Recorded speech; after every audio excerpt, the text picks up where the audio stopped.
¿Sabías que hubo científicas cubanas olvidadas por la historia? Hoy te mostraré 5 mujeres que marcaron a Cuba y casi nadie recuerda. Laura Martínez de Carvajal fue la primera mujer médica graduada en Cuba. Nació en La Habana en 1869 y desde muy joven mostró una inteligencia excepcional. En una época en la que las mujeres eran excluidas de la educación superior, Laura logró entrar en la Universidad de La Habana y se graduó de medicina en 1889, con solo 20 años. Su especialidad fue la oftalmología, campo en el que trabajó junto a su esposo, el doctor Enrique López Beitia. Juntos fundaron una clínica oftalmológica en La Habana, donde atendían a pacientes con enfermedades visuales y realizaban investigaciones sobre técnicas quirúrgicas avanzadas. Laura era también fotógrafa médica y documentaba los casos clínicos de manera rigurosa, algo innovador para la época. A pesar de ser una pionera tanto en la medicina como en el ejercicio profesional femenino en Cuba,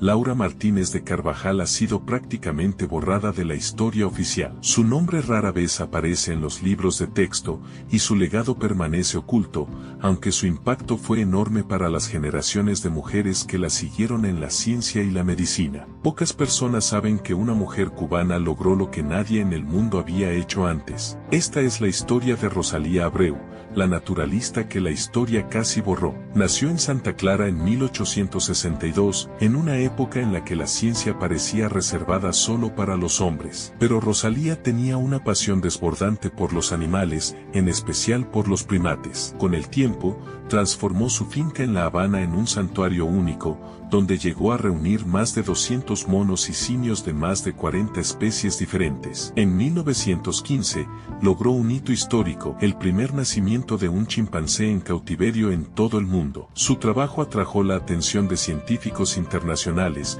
incluyendo al renombrado psicólogo Robert Yerkes, que se basó en sus observaciones para sentar las bases de la primatología moderna. Sin embargo, a pesar de ser pionera global en su campo, el nombre de Rosalía Abreu quedó casi olvidado fuera de los círculos científicos. Su aporte fue enorme, pero la historia no le dio el reconocimiento que merecía. Hoy, más de un siglo después, su legado sigue vivo en cada investigación sobre primates, recordándonos que hubo una mujer cubana adelantada a su tiempo, cuya pasión rompió todas las barreras de su época. Rosalía Abreu, la científica cubana que cambió la primatología para siempre y que el mundo casi olvida. María Teresa Freire fue una mujer excepcional en el desarrollo de la bibliotecología en Cuba, pero su aporte va mucho más allá de los libros. En los años 40 y 50, promovió la creación de bibliotecas científicas y técnicas para facilitar el acceso al conocimiento especializado en medicina, ingeniería y ciencias naturales. Entendía que sin acceso a la información,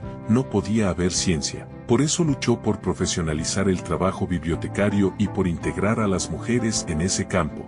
Su gestión como directora de la Biblioteca Nacional y su trabajo en la Universidad de La Habana fueron cruciales para la formación de generaciones de investigadores. Aunque no era investigadora de laboratorio, su papel en el ecosistema científico fue determinante. Sin embargo, la historia de la ciencia raras veces incluye a quienes organizaron y democratizaron el conocimiento. Su figura ha quedado relegada a la historia cultural, sin que se reconozca su impacto científico real.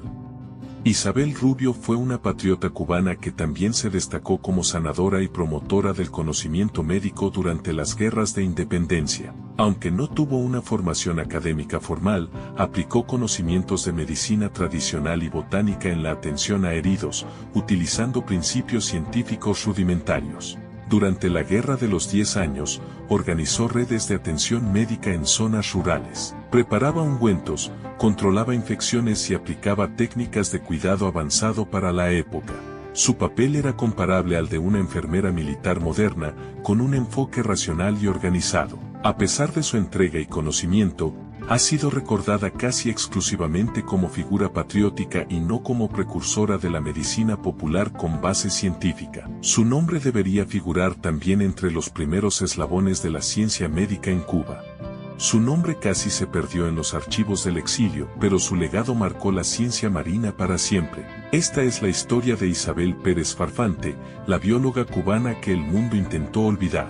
Nació en La Habana en 1916. Desde pequeña mostró una curiosidad inusual por el mar y sus criaturas. En un mundo donde la ciencia era territorio masculino, Isabel rompió barreras y se convirtió en la primera cubana en obtener un doctorado en biología marina en una universidad de la Ivy League. Su especialidad fueron los camarones peneidos, un grupo de crustáceos vital para la pesca mundial. Isabel se convirtió en la máxima autoridad global en su clasificación, describiendo nuevas especies y revolucionando la taxonomía marina. Pero la historia dio un giro amargo. Tras la Revolución Cubana, Isabel fue forzada al exilio y se estableció en Estados Unidos. Aunque su ciencia traspasó fronteras, su nombre quedó silenciado en la memoria colectiva de Cuba. Hoy, décadas después, su obra sigue siendo referencia mundial. Cada nuevo estudio sobre camarones marinos lleva el eco de sus investigaciones, el legado de una mujer que la historia casi borró. Isabel Pérez Farfante,